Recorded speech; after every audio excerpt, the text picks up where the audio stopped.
Bienvenue à vous. On se retrouve, je suis sur le plateau toujours des Assises européennes de la transition énergétique et je reçois ce mardi matin, Paul Christophe. Bonjour Paul Christophe. Vous Bonjour. êtes vice-président à l'environnement du Conseil départemental du Nord, également maire de Zuidcote, donc élu local, élu de ce territoire. On parle de la transition énergétique forcément.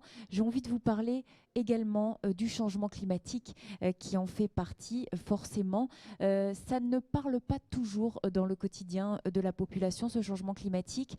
La COP 21, si on raccroche à l'actualité, vous a-t-elle facilité les choses en tant que responsable et représentant du département? Tout à fait. On a souhaité profiter finalement de la médiatisation donc de la COP 21 qui se donc, tenait à Paris pour bien, sensibiliser d'un peu plus près le grand public aux enjeux climatiques qui sont devant nous.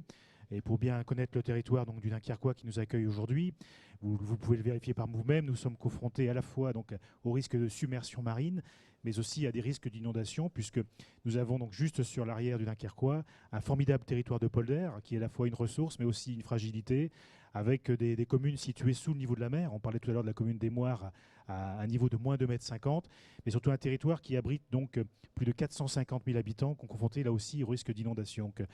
Le focus que l'on a souhaité donner aussi, c'est par rapport donc, à notre fameux trait de côte, puisque tout le département du Nord est concerné par un trait de côte. Et on l'a vu être malmené par certaines tempêtes. Et on a surtout finalement un constat, c'est qu'aujourd'hui, on sait mesurer l'élévation du niveau de la mer sur les 50 dernières années, qui est de l'ordre de 9 cm. Et on peut voir que les artefacts, ces blocos qui étaient situés au sommet des dunes hier, sont aujourd'hui sur le sable. Alors quand on voit que les versions optimistes ou pessimistes nous prévoient à l'horizon 2100 une élévation de 40 à 80 cm, on peut mesurer tout l'enjeu qui est devant nous. Le fait de pouvoir voir ces évolutions du paysage pour la population, est-ce que ça facilite la prise de conscience aussi? Oui, finalement, on s'est rendu compte qu'il fallait œuvrer à nouveau de pédagogie, répéter les choses. On sait que répéter les choses, c'est les voir s'imprégner. Mais en tout cas, voilà, je pense qu'il faut réussir à donner des images pour bien mesurer les enjeux qui sont devant nous. Alors, c'est aussi tout le travail que nous faisons à l'échelle du département avec le service de l'environnement, à montrer l'évolution aussi sur la faune et la flore. Elle n'est pas neutre. Alors, elle passe aussi par l'approche des scolaires, elle passe par l'approche d'exposition. Je pense qu'aujourd'hui, l'aspect COP 21, en tout cas, a donné une nouvelle appréciation des choses au niveau du grand public, oui. Quelle politique vous mettez en œuvre pour accompagner maintenant la transition énergétique? Ce sur quoi vous concentrez, on peut le dire, vos efforts depuis quelques années? Alors, le département, évidemment, a engagé un plan de réduction d'émissions des gaz à effet de serre. Sur les 3 dernières années, nous avons réussi à baisser de 15%, avec un objectif de moins 20%. Ce sont plus de 85 000 tonnes équivalent CO2 comme d'économiser sur ce laps de temps. Il faut savoir aussi que nous avons une politique très avant-gardiste sur la labellisation HQE de nos collèges. 50% des collèges HQE de France sont situés dans le Nord. Nous avons aussi le premier bâtiment à énergie positive, archive à énergie positive, donc situé à Lille. C'est aussi une nouvelle politique engagée au titre donc, de la restauration scolaire. Ce sont plus de 200 collèges dans le Nord, plus de 125 000 repas servis quotidiennement. Donc nous avons une approche aujourd'hui sur l'assiette durable, sur le fait de rapprocher la production locale et bien, donc de nos services de restauration, de telle façon à avoir une nouvelle empreinte écologique qui s'inscrit. C'est aussi une nouvelle politique à mettre en œuvre au titre de l'habitat. Nous avons souhaité proposer donc, un dispositif qu'on appelle NES pour la nouvelle énergie solidarité. C'est un dispositif qui sera validé très prochainement au niveau du département et qui vise à accompagner les ménages dans la réduction de leur dépendance énergétique.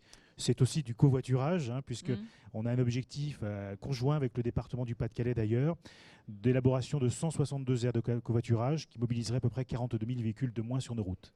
Donc une politique sur différentes thématiques, très diversifiée, une politique qui, vous le dites, a porté ses fruits puisque vous avez des résultats. Les challenges pour demain maintenant, puisque vous dites on poursuit l'agenda et on va même l'intensifier. Alors tout à fait, on a aussi une réflexion autour de l'agenda 21. Les échanges que j'ai pu avoir d'ailleurs lors de la COP 21 ont bien démontré qu'il y a un certain essoufflement sur l'agenda 21 aujourd'hui tel qu'on l'a pratiqué. Ça fait 12 ans que c'est dans le Nord, c'est en place.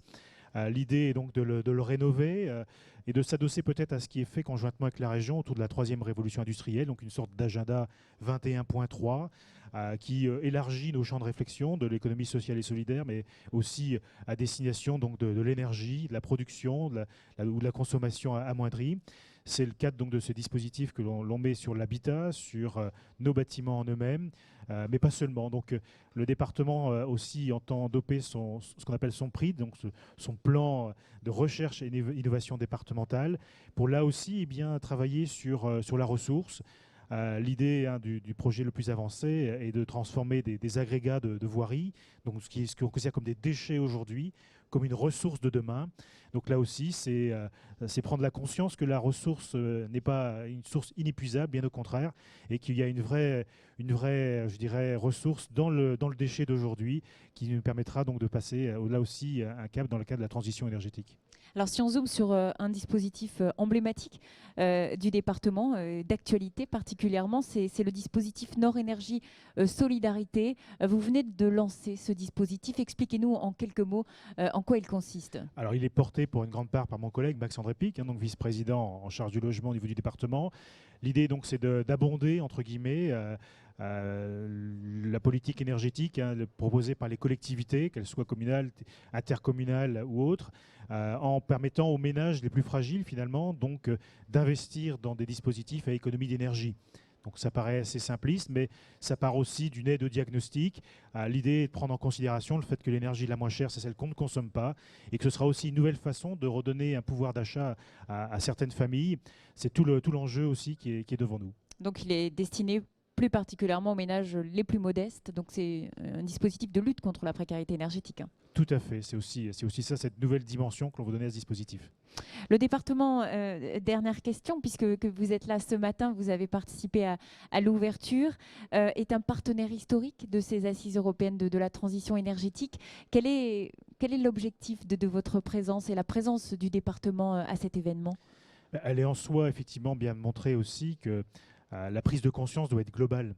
Je pense que tous les acteurs du territoire doivent s'additionner pour réussir cette transition énergétique, cette évolution de société quelque part, qui est proposée autour de ce défi à la fois climatique mais énergétique qui est devant nous. C'est de bien montrer finalement que cet enjeu-là dépasse largement le clivage politique. Je pense qu'aujourd'hui, la nouvelle dimension que l'on veut donner, le message qu'on peut passer, c'est qu'il faut savoir sortir de l'idéologie politique pour tendre vers un idéal. Et cet idéal, finalement, c'est un idéal de vie. Et je pense qu'il n'y a pas plus noble aujourd'hui pour nous souder tous derrière cette nouvelle volonté. Merci beaucoup, Paul-Christophe. Merci d'avoir accepté notre invitation sur ce plateau. On se retrouve dans quelques minutes. À tout de suite.